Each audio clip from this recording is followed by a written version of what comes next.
సకల జీవుల సృష్టికి మూలకారకుడు, ఆ జీవులను పోషించుటలో సమర్థుడైన జగన్నాథుని వివరణ. శ్రీ విష్ణు సహస్రనామములకు దివ్యమైన అర్థములు. 12వ భాగము.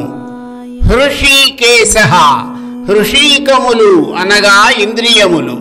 ఆ ఇంద్రియములకు లేదా హృషీకములకు అధిపతి అయిన వాడు సూర్య చంద్రుల రూపములలో కిరణములను పంచడము ద్వారా జగములను ఆనందింపజేయువాడు అయిన శ్రీహరిని శ్రీ విష్ణు సహస్రనామ స్తోత్రము హృషీకేశ అన్న నామము చే కీర్తించింది.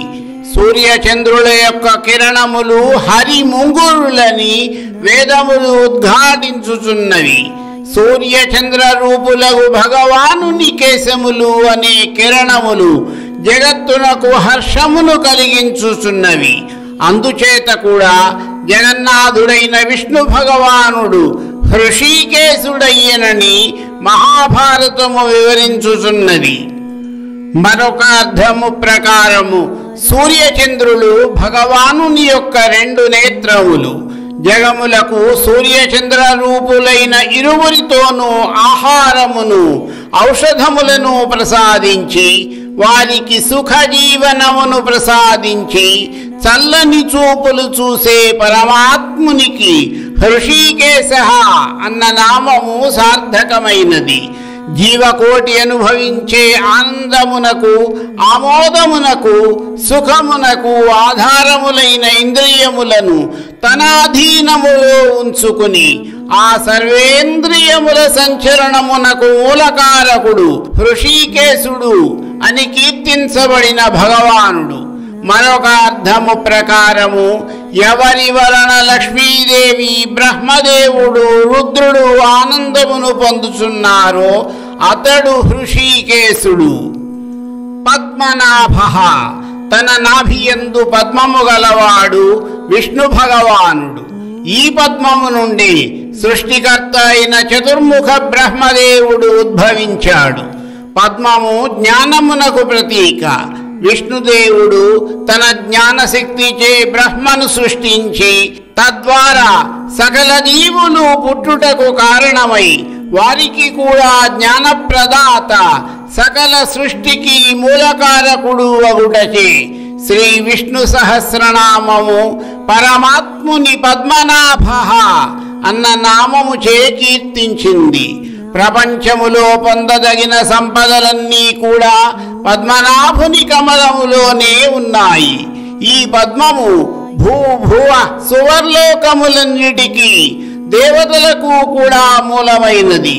అటువంటి పద్మము నాభియందు కలిగిన ప్రభువును వేదములు అయాస్యనాభౌ అని కూడా కీర్తించినాయి. పాదముల వద్ద మా అనగా లక్ష్మీదేవి కలిగిన ప్రభువు పద్ముడు. అప్రకాశము లేక తేజోవంతముగా ప్రకాశించువాడు నాభుడు. ఈ 2 కలిగిన దేవదేవుని పద్మనాభ అన్న నామముతో శ్రీ విష్ణు సహస్రనామము కీర్తించింది. అదే విధముగా పద్మములకు వికాసమును కలిగించు కాంతి గలవాడు పద్మనాభుడు. అమర ప్రభు. అమ అను పదమునకు జ్ఞానము అనే అర్థము ఉన్నది. రాతి అనగా ప్రసాదించువాడు. అమరుడు అన్న పదమునకు జ్ఞానప్రదాత అయిన గురువు అని అర్థము. అమర ప్రభు అనగా గురువులందరికీ గురువు జగన్నాథుడు అయిన పరంధాముని శ్రీ విష్ణు సహస్రనామ స్తోత్రము అమర ప్రభు అన్న నామముతో కీర్తించింది. అమరులు అనగా దేవతలు. అందువలన అమర ప్రభు అన్న నామమునకు దేవతలందరికీ ప్రభు అయిన దేవేంద్రునికి కూడా ప్రభు అయిన శ్రీ మహావిష్ణువు కేవలము భూలోకవాసుల చేతనే కాక అమరలోకవాసులైన దేవతలచే కూడా పూజింపబడువాడు జగన్నాథుడైన శ్రీ మహావిష్ణువు. విశ్వకర్మ విశ్వమంతటికి సంబంధించిన కర్మలను నిర్దేశించువాడు. ఈ సమస్త విశ్వమును సృష్టించి విశ్వరచన చేయగలుగువాడు భగవానుడైన శ్రీ మహావిష్ణువు. చిత్ర విచిత్రమైన సృష్టి నిర్మాణము చేయగల సామర్థ్యము భగవానునికి కాక మరెవరికి ఉంటుంది? బ్రహ్మ ఆవిర్భావమునకు పూర్వమే భగవానుడు సృష్టి రచన సాగించాడు, కానీ ఆ సృష్టిని ఎన్నడూ అనుసరించలేదు. అందువలన సృష్టిలోని అశాశ్వత లక్షణములు పరమాత్ముని యందు లేవు.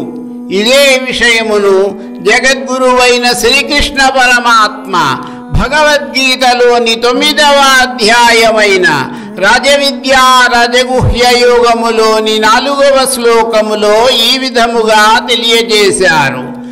మయా తతమిదం సర్వం జగదవ్యక్తమూర్తినా మత్స్థాని సర్వభూతాని నచాహం తేష్వస్థితః.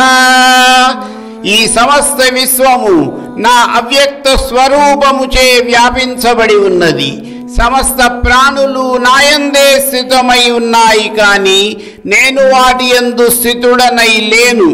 అందువలన సర్వము ఎవని క్రియయో అతడు విశ్వకర్మ అని పిలువబడుచున్నాడు. మనుహు మననము చేయు మహిమాన్వితుడు, సంకల్పము చేతనే సమస్తమును సృష్టించినవాడు, జ్ఞానస్వరూపుడై తన జ్ఞానామృతమును తన భక్తులకు ప్రసాదించువాడు, మంత్రస్వరూపుడు, ప్రజాపతి అయిన పరంధాముని శ్రీ విష్ణు సహస్రనామ స్తోత్రము మనుహు అన్న నామముచే కీర్తించింది. భూలోకమునకు స్వర్గలోకమునకు ఇతర లోకములన్నిటికీ నిర్మాణ సారథి జగన్నాథుడైన విష్ణువే. ఈ నిర్మాణమంతా ఆయన మనసులోని కార్యరూపమే. భగవంతుడు తన ఆలోచనా శక్తినే మానవులకు సంక్రమింపజేస్తాడు. అటువంటి ఆలోచనలను ప్రసాదించువాడు మనువు. త్వష్ట తేజోరూపుడు, ప్రకాశవంతుడై ఒక నిపుణత కలిగిన శిల్పి వలె నానా విధములైన రూపములను నామములను తయారు చేసినవాడు. ఏకరూపమైన బృహత్ పదార్థములను అనేకములుగా విభజించి సూక్ష్మముగా చేసి కల్పాంత ప్రళయ కాలమున తన యందు భద్రపరిచి తిరిగి సృష్టి ప్రారంభ కాలమున విడుదల చేయువాడు అయిన సర్వేశ్వరుని శ్రీ విష్ణు సహస్రనామము త్వష్ట అన్న నామముచే కీర్తించినది. శిల్ప నిర్మాణములో అవసరమైనంత మేరకు పెంచి అనవసరమైన దానిని తగ్గించే మహావడ్రంగి త్వష్ట అని కీర్తించబడిన దేవదేవుడు. మరికొన్ని నామములకు అర్థములు నా తదుపరి వీడియోలో